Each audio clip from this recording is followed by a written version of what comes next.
नमस्कार। आज बात करेंगे झारखंड के 2021-22 के इंडस्ट्रियल प्लान की। देखिए, ये सिर्फ कुछ योजनाओं की लिस्ट नहीं है, बल्कि एक दिलचस्प कहानी है।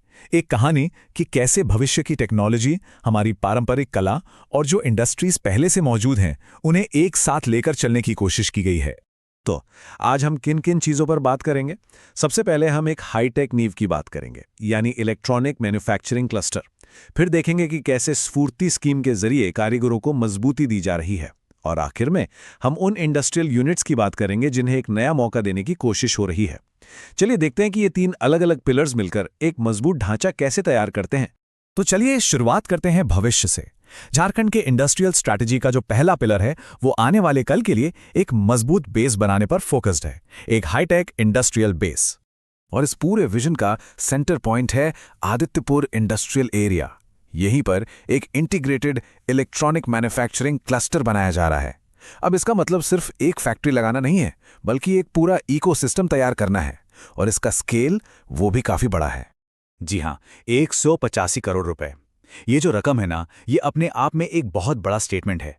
ये इतना बड़ा इन्वेस्टमेंट सिर्फ बिल्डिंग्स और मशीनों के लिए नहीं है, ये असल में इंडस्ट्री को एक सिग्नल है कि देखो, झारखंड हाईटेक मैन्युफैक्चरिंग को लेकर पूरी तरह से सीरियस है। अब देखिए, यहीं से ये कहानी और भी दिलचस्प हो जाती है।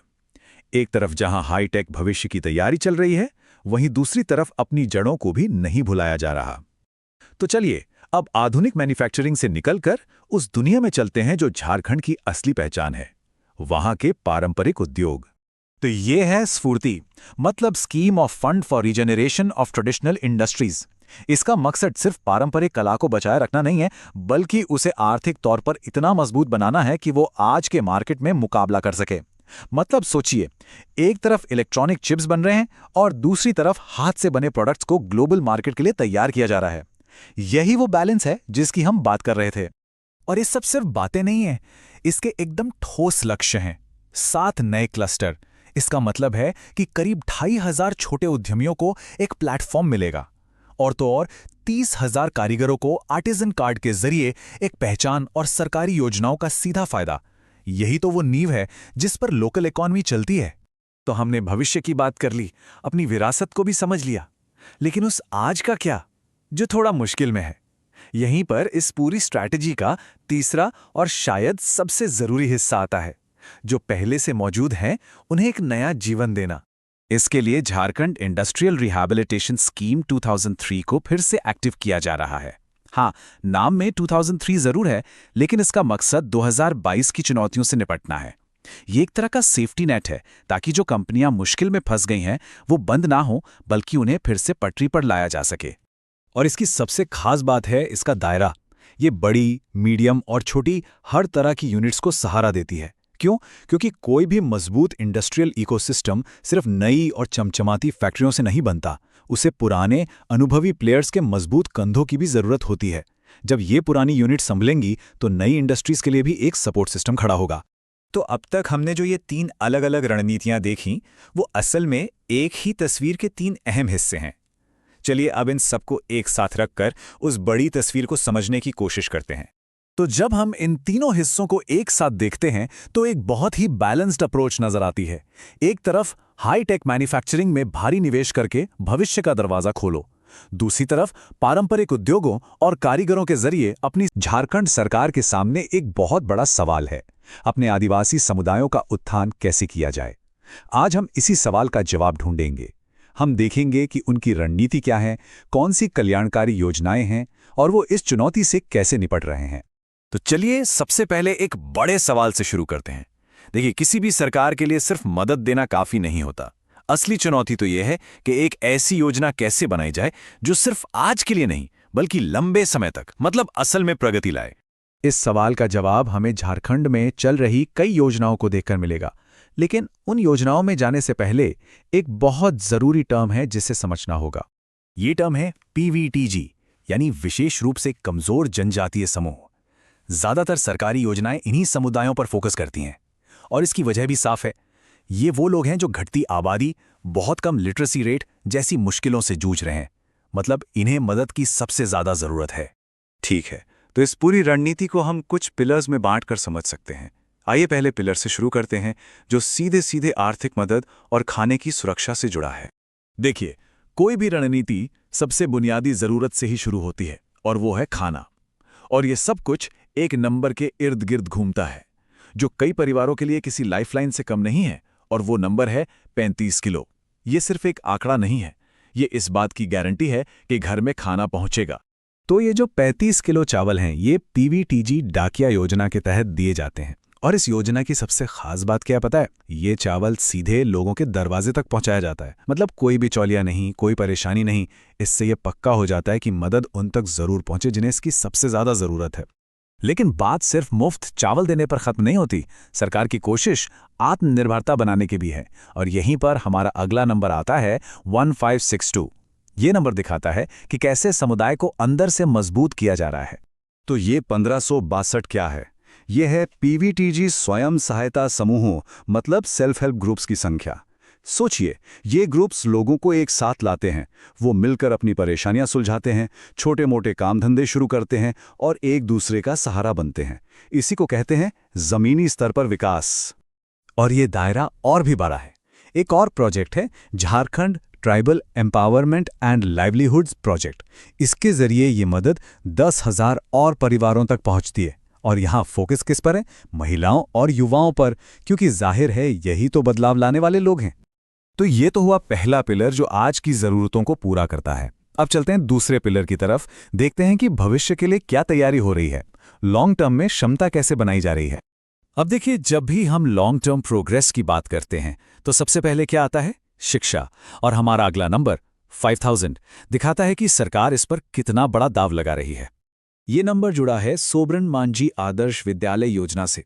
इस योजना का लक्ष्य बहुत बड़ा है, 5000 सरकारी स्कूलों को पूरी तरह से बदलना, उन्हें स्मार्ट क्लासरूम, कंप्यूटर लैब्स, ई लाइब्रेरी और यहाँ तक कि योग सेंटर से लैस करना।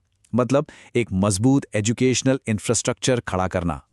और सिर्फ स्कूलों पर ही नहीं, शिक्षा के इस बड़े प्लान को सपोर्ट करने के लिए और भी योजनाएं हैं। इनका मकसद है आदिवासी गांवों में ओवरऑल जिंदगी को बेहतर बनाना, चाहे वो सेहत हो या फिर सोशल सिक्योरिटी। चलिए, अब आते हैं तीसरे और आखिरी पिलर पर। एक अच्छी रणनीति में हमेशा एक सेफ्टी नेट होना जरूरी है, उन लोगों के लिए जो किसी भी वजह से पीछे छूट सकते हैं। तो ये सोशल सेफ्टी नेट कैसा है? यहाँ पर एक और नंबर हमारे सामने आता है, 600 रुपए। हो सकता है ये रकम बहुत ज्यादा न लगे, लेकिन सोचिए, ये उन लोगों के लिए एक रेगुलर भरोसेमंद सहारा है जिनके पास आमदनी का कोई और जरिया नहीं है। ये 600 रुपये असल में एक मासिक पेंशन है। ये उन पीवीटीजी सदस्यों को दी जाती है जिनके पास कोई सरकारी या प्राइवेट नौकरी नहीं है या जिन्हें कोई और पेंशन नहीं मिल रही है। तो एक तरह से ये सामाजिक सुरक्षा की पहली सीढ़ी है। तो अब अगर हम थोड़ा पीछे हटकर इस पूरी तस्वीर को देखें तो ये अलग अलग योजनाएं मिलकर एक साफ सुथरी 3 पिलर स्ट्रैटेजी बनाती हैं। मतलब रणनीति बिल्कुल साफ है। एक तरफ इमीडिएट हेल्प, जैसे खाना और पैसा, दूसरी तरफ भविष्य के लिए इन्वेस्टमेंट, जैसे शिक्षा और इंफ्रास्ट्रक्चर, और तीसरी तरफ एक सेफ्टी नेट यानी पेंशन, ताकि कोई पीछे न छूटे। ये मिलकर एक कंप्लीट वेलफेयर मॉडल बनाते हैं। तो फिर सबसे बड़ा सवाल यही उठता है कि इस एक दशक में जनजातीय समुदायों की तरक्की के लिए असल में कौन-कौन से कदम उठाए गए। आइए मिलकर इसी सवाल का जवाब ढूंढते हैं। देखिए, इन सभी पहलुओं को समझने का सबसे अच्छा तरीका है इन्हें 3 हिस्सों में देखना। कह सकते हैं कि ये 3 मजबूत पिलर्स पर टिकी एक रणनीति थी। पहला पिलर था आर्थिक सशक्तिकरण, दूसरा था बुनियादी सुरक्षा और तीसरा था भविष्य के लिए नए मौके बनाना। तो चलिए सबसे पहले बात करते हैं पहले पिलर की, यानी आर्थिक सशक्तिकरण। इसका मकसद साफ था, लोगों की रोजी रोटी को मजबूत करना और उन्हें आर्थिक रूप से स्थिर बनाना। और यहाँ ना एक बहुत दिलचस्प बदलाव देखने को मिलता है। देखिए, 2005 में जो योजना थी उसका फोकस सिर्फ अतिरिक्त आय दिलाने पर था, लेकिन 2014 आते आते सोच काफी बदल गई। अब मकसद सिर्फ एक्स्ट्रा इनकम नहीं, बल्कि पूरे के पूरे समुदाय को बाजार के उतार चढ़ाव से बचाना था। मतलब उनकी आजीविका को एक सुरक्षा कवच देना था। ये वाकई में एक बहुत बड़ा और जरूरी कदम था। और इस सुरक्षा कवच को सिर्फ कागजों तक ही सीमित नहीं रखा गया। इसे जमीन पर उतारने के लिए सरकार ने एक बहुत बड़ा कदम उठाया। और यहीं पर हमारे सामने एक बहुत जरूरी आंकड़ा आता है, 75%। पर यह 75% आखिर था क्या? तो बात ये थी कि 2014 की, जो minor forest produce marketing scheme थी, उसे कामयाब बनाने के लिए कुल फंडिंग का 75% हिस्सा केंद्र सरकार ने दिया। इससे ये पता चलता है कि इस योजना को कितनी गंभीरता से लिया गया था। अच्छा, अब आते हैं दूसरे पिलर पर, खाद्य सुरक्षा। क्योंकि देखिए, सिर्फ आमदनी ही तो सब कुछ नहीं होती है ना, पेट भरने के लिए भोजन भी तो उतना ही जरूरी है।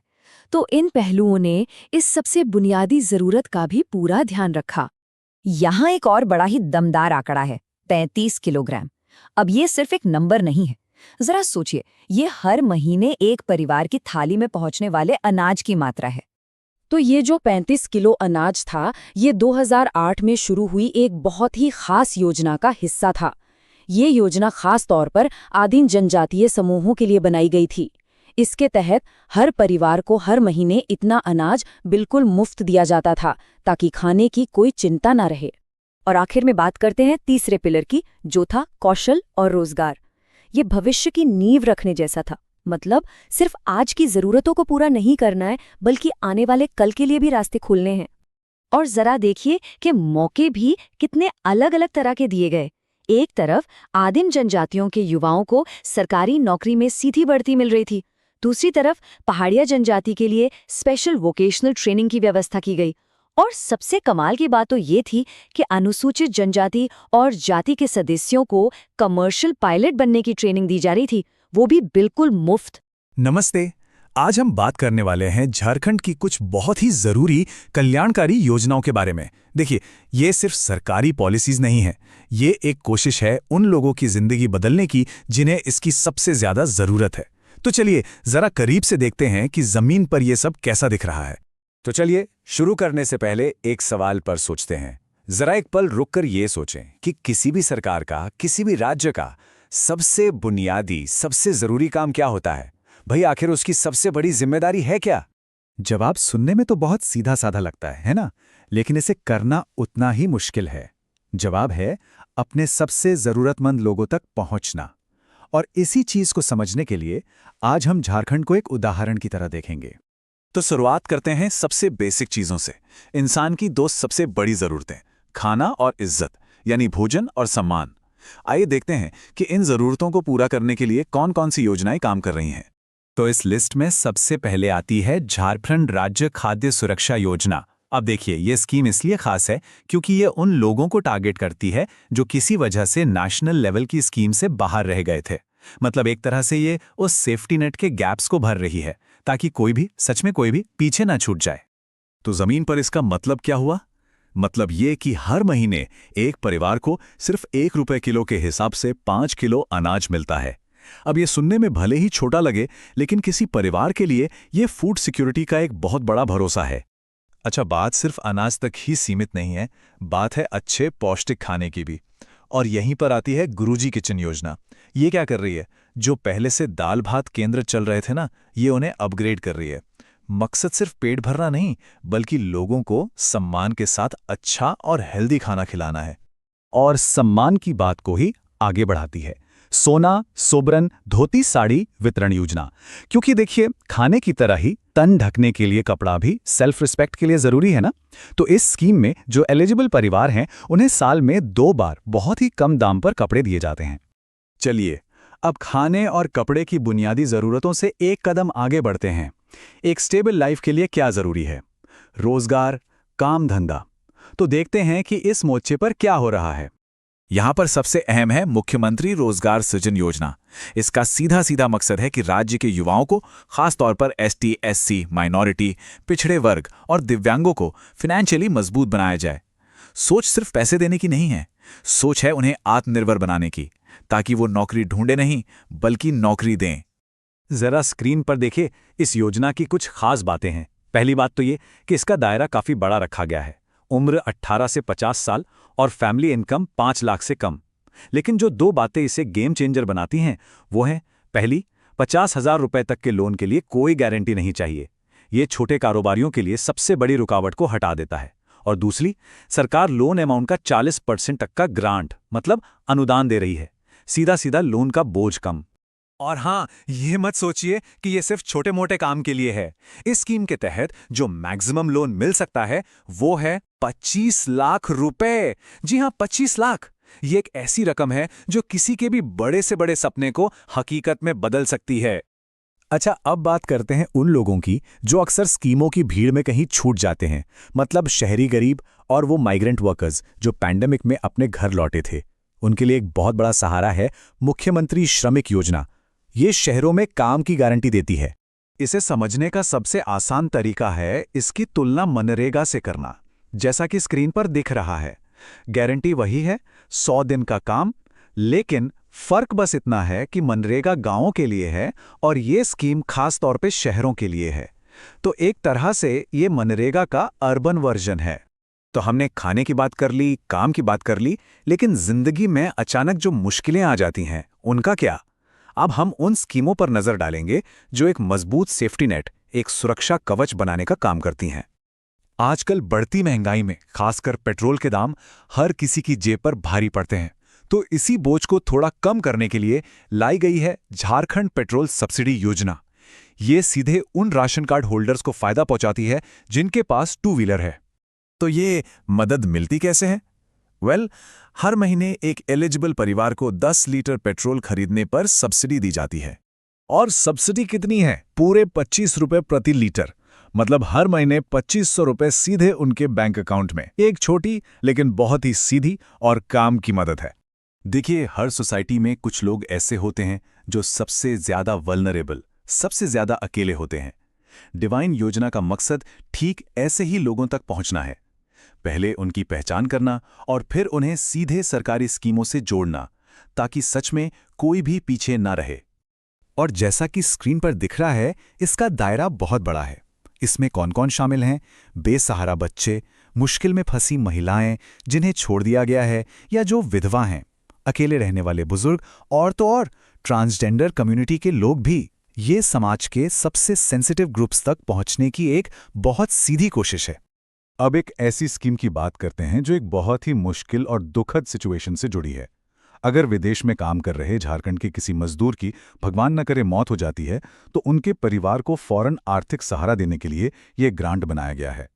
इस स्कीम के तहत सरकार उस परिवार को एक साथ 5 लाख रुपए की मदद देती है। देखिए, ये पैसे किसी का दुख तो कम नहीं कर सकते, लेकिन उस मुश्किल घड़ी में ये एक बहुत बड़ा फाइनेंशियल और इमोशनल सपोर्ट जरूर बनते हैं। तो हमने कई अलग अलग योजनाओं को देखा, खाने की, काम की, सब्सिडी की, लेकिन जब इन सबको एक साथ रखकर देखते हैं ना, तो एक बड़ी तस्वीर सामने आती है। सवाल यह है कि इन सबका मिला जुला मकसद क्या है? ये सारी स्कीमें मिलकर एक ही काम कर रही हैं, झारखंड के लोगों के लिए एक multi layered social safety net बनाना। किसी भी कल्याणकारी काम की शुरुआत होती है सबसे पहली और सबसे बुनियादी जरूरत से, और वो है पेट भरना। तो सबसे पहले हम ये देखते हैं कि झारखंड में खाने और पोषण की सुरक्षा के लिए क्या-क्या किया जा रहा है। स्क्रीन पर इस नंबर को देखिए, सिर्फ 5 रुपए। सोचिए जरा, आज के जमाने में 5 रुपए की क्या वैल्यू है? शायद एक कप चाय भी ना मिले, लेकिन झारखंड में इस एक सिक्के का मतलब बहुत बहुत बड़ा है। इसका मतलब है एक वक्त का भरपेट खाना। ये है 2011 में शुरू हुई मुख्यमंत्री दाल भात योजना। इसका मकसद एकदम साफ था। जो दिहाड़ी मजदूर हैं, रिक्शा चलाने वाले हैं, मतलब शहर के सबसे गरीब लोग, उन्हें सिर्फ 5 रुपए में अच्छा और पौष्टिक भोजन मिल सके। लेकिन बात सिर्फ दाल भात योजना तक ही सीमित नहीं है। एक और स्कीम है विशेष खाद्य सुरक्षा योजना, जो करीब 15 लाख लोगों तक सिर्फ 1 रुपए में 5 किलो अनाज पहुंचाती है। और फिर याद कीजिए 2020 का वो मुश्किल दौर, लॉकडाउन का। उस वक्त मुख्यमंत्री दीदी किचन योजना सामने आई, जिसने महिला समूहों की मदद से जरूरतमंदों को मुफ्त में खाना खिलाया। और उसी साल कुपोषण से सीधी लड़ाई लड़ने के लिए दीदी बाड़ी योजना भी शुरू की गई। अच्छा, तो खाने की सुरक्षा के बाद सरकार का ध्यान एक और बहुत ही अहम क्षेत्र पर गया, और वो है महिलाएं और बेटियां, उनका सशक्तिकरण। आइए देखते हैं कि इस दिशा में कौन-कौन सी बड़ी पहल हुई हैं। और हाँ, ये कोशिश कोई नई नहीं है। आप देख सकते हैं कि इसकी जड़ें कितनी पुरानी है। 2004 में मुख्यमंत्री कन्यादान योजना से इसकी शुरुआत हुई, फिर 2011 में लाडली लक्ष्मी योजना आई, और उसके बाद 2017 में एक और खास प्रोजेक्ट आया, हार्डकोर पुअर प्रोजेक्ट। तो ये एक लगातार चलने वाली कोशिश रही है। अब इस आंकड़े पे जरा गौर कीजिए। 30,000 रुपए। ये वो रकम है जो मुख्यमंत्री कन्यादान योजना के तहत दी जाती है। पर इसका मकसद सिर्फ शादी में मदद करना नहीं है, बल्कि इसके पीछे एक गहरी सोच है। वो ये कि गरीब परिवारों पर बेटी के जन्म से जो एक आर्थिक बोझ का डर होता है, उसे कम किया जा सके। अब बात करते हैं लाडली लक्ष्मी योजना की। देखिए, इसका फायदा उठाने के लिए कुछ शर्तें हैं और हर शर्त के पीछे एक वजह है। पहली, परिवार में 2 से ज्यादा बच्चे ना हों। दूसरी, बेटी की शादी कम से कम 18 साल की उम्र में हो, बाल विवाह को रोकने के लिए। और तीसरी और सबसे जरूरी शर्त कि स्कूल पूरा होने तक उसकी पढ़ाई बीच में ना छूटे। तो ये सिर्फ पैसे की मदद नहीं है, ये शिक्षा और सही उम्र में शादी को बढ़ावा देने का भी एक तरीका है। फिर 2017-18 में आया हार्डकोर पुअर प्रोजेक्ट। ये एक बहुत ही फोकस्ड योजना थी। इसका लक्ष्य बिल्कुल साफ था। समाज के सबसे कमजोर तबकों में से एक, यानी वो 2000 आदिवासी परिवार जिनकी मुखिया कोई अकेली महिला है, उन्हें सीधे सीधे गरीबी से बाहर निकालना। चलिए अब बात करते हैं उस स्थिति की जब अचानक कोई बड़ा संकट आ खड़ा हो, जैसे कोई महामारी। ऐसे मुश्किल वक्त में सरकार की भूमिका और भी ज्यादा अहम हो जाती है। साल 2020 जब कोरोना महामारी ने मानो सब कुछ रोक दिया था, तब मुख्यमंत्री मानव सेवा योजना लाई गई। इसका एक और सिर्फ एक लक्ष्य था, अपने राज्य के गरीब लोगों और दूसरे राज्यों में फंसे हुए प्रवासी मजदूरों तक जितनी जल्दी हो सके आर्थिक मदद पहुंचाना। इस योजना में आप देख सकते हैं 2 तरह से मदद दी गई। जो जरूरतमंद लोग राज्य के अंदर ही थे, उन्हें 1000 रुपए दिए गए, और वहीं जो मजदूर बेचारे राज्य के बाहर फंसे हुए थे, उनके लिए ये रकम दोगुनी यानी 2000 रुपए थी। और इसकी वजह भी साफ थी, क्योंकि घर से दूर उनकी जरूरतें और मुश्किलें दोनों ही ज्यादा थीं। तो हमने अब तक कई अलग अलग योजनाओं पर बात की है। चलिए एक काम करते हैं, इन सभी को एक साथ एक नज़र में देखते हैं, ताकि पूरी तस्वीर और भी साफ हो जाए। तो ये रही पूरी लिस्ट एक जगह पर। यहाँ आप साफ साफ देख सकते हैं कि वक्त के साथ कैसे अलग अलग जरूरतों पर ध्यान दिया गया। 2004 में बेटियों की शादी से बात शुरू हुई, तो 2011 में भोजन और शिक्षा पर जोर दिया गया। 2017 आते आते सबसे कमजोर परिवारों पर फोकस किया गया, और 2020 में महामारी जैसे संकट से निपटने के लिए बिल्कुल नई योजनाएं बनाई गईं। एक तरह से ये टेबल इन सभी कोशिशों का एक पूरा सफरनामा है। नमस्कार। चलिए आज बात करते हैं झारखंड की उन सरकारी पहलों की जो सिर्फ कागजों तक ही सीमित नहीं हैं, बल्कि जमीनी स्तर पर महिलाओं और बच्चों की जिंदगी में एक बड़ा बदलाव लाने का वादा करती हैं। तो सवाल यही उठता है कि आखिर झारखंड में महिला सशक्तिकरण को बढ़ावा दिया कैसे जा रहा है? कौन सी वो योजनाएं हैं जो इस बड़े बदलाव की नींव रख रही हैं? आइए इसी को समझने की कोशिश करते हैं।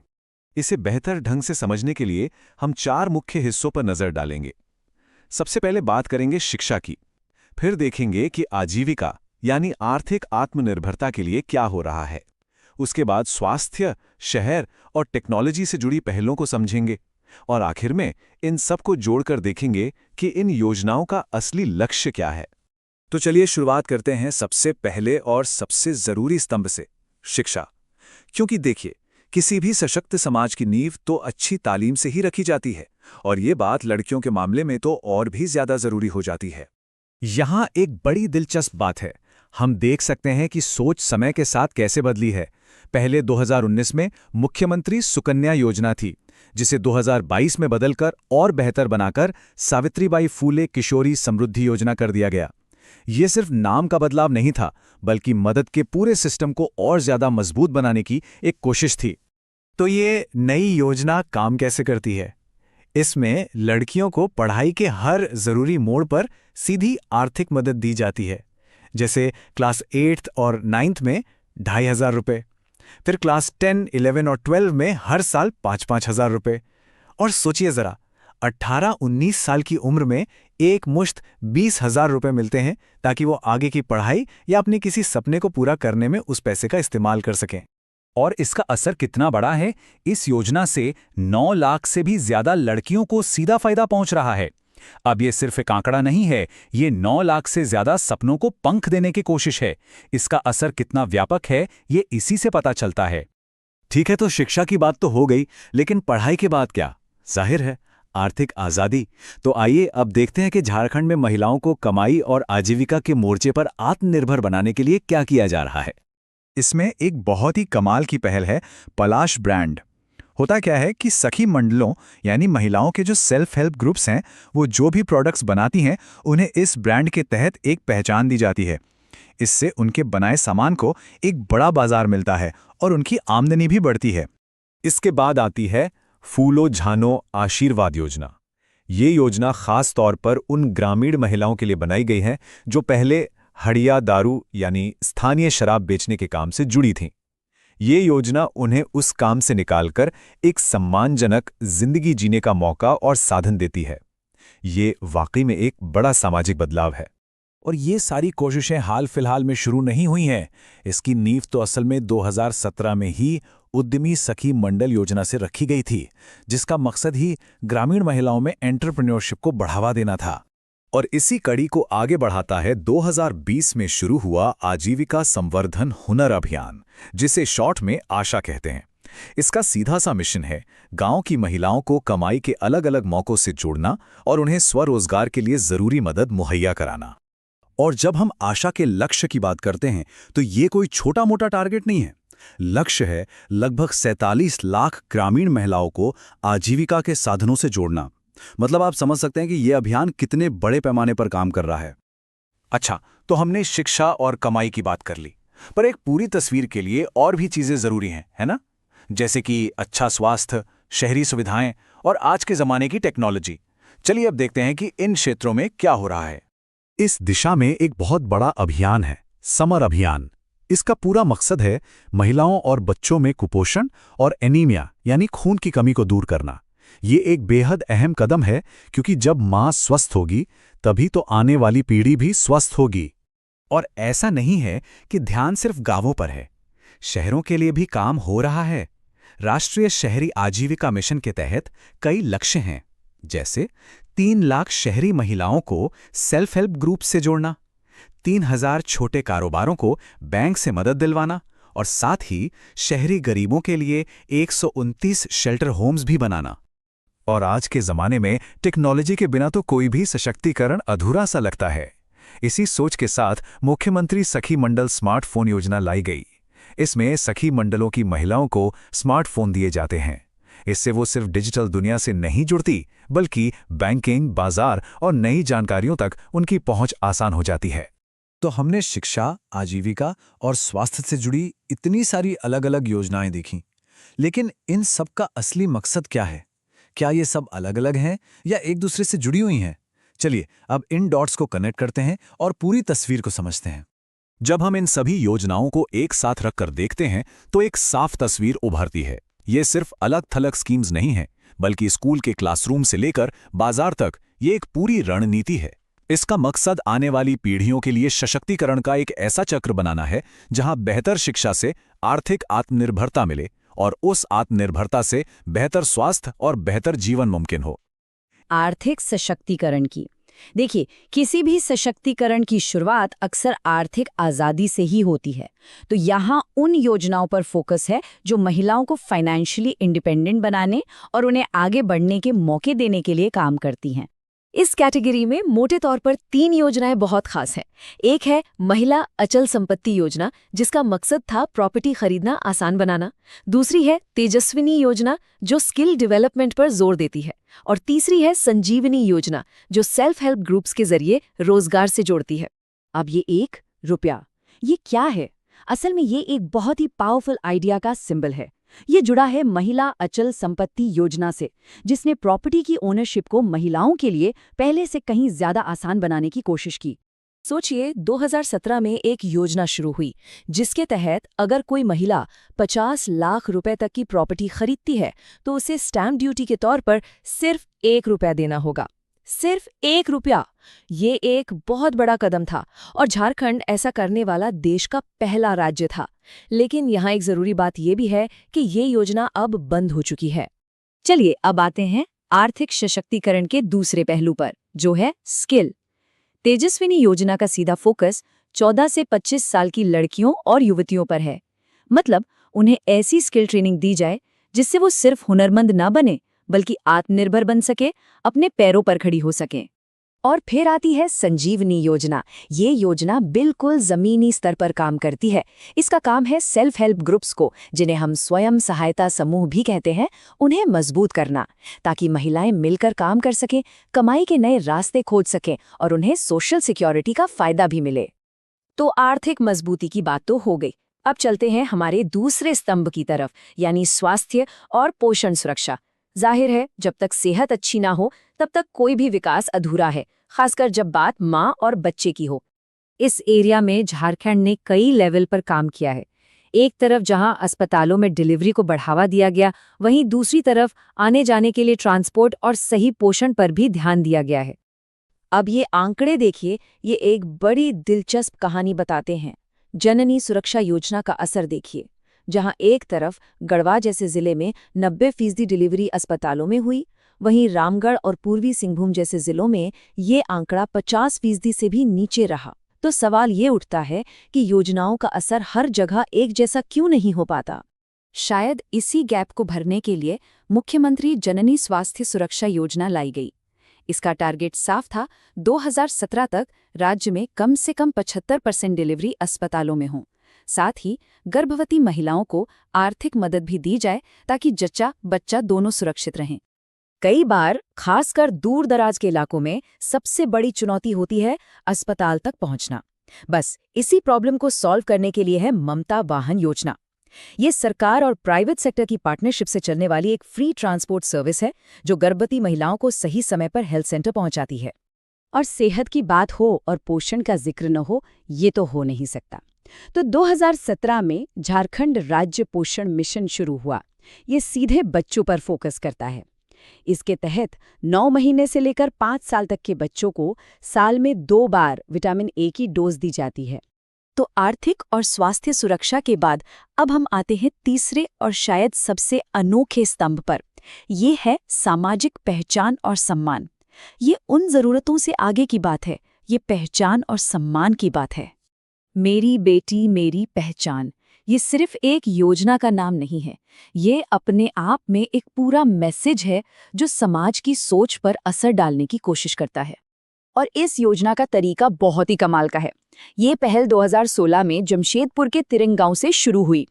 इसमें होता ये था कि गांव के हर घर के दरवाजे पर उस घर की बेटी के नाम की नेम प्लेट लगाई जाती थी। और सबसे बड़ी बात, नेम प्लेट पर बेटी के नाम के साथ उसकी माँ का नाम भी लिखा जाता था। ये बेटी बचाओ बेटी पढ़ाओ अभियान को एक बिल्कुल नई और इमोशनल पहचान देने की कोशिश थी।